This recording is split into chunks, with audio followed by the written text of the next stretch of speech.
from the Statue Gallery on the King's Road, where I'm with Paul Henry, head of Wine Australia, for the Wine Australia annual trade tasting.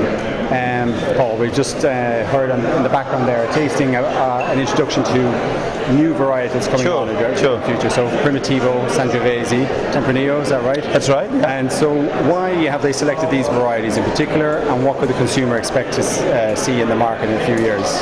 Well, I think the point about alternative varieties in Australia is really, for alternative, just read new. And I think every category in every country, as far as the consumer goes, has to keep refreshing itself, has to keep bringing new things to market. But in the case of Australia, I think there's a really strong rationale behind this move.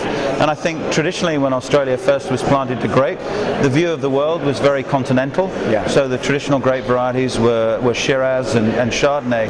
And I think as we've begun to learn about our regions more and understand soil, climate, microclimate, the realization is actually a lot of the areas that are planted are probably more Mediterranean than continental in profile and climate.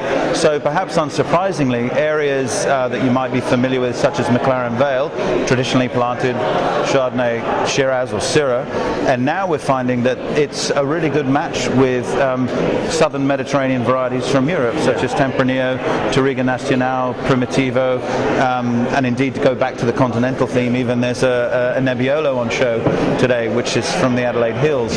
So I think the point is Australia is a continent, not just a country. So you have to recognise it's got vast amounts of distances, and therefore a huge diversity of climate, range, soil.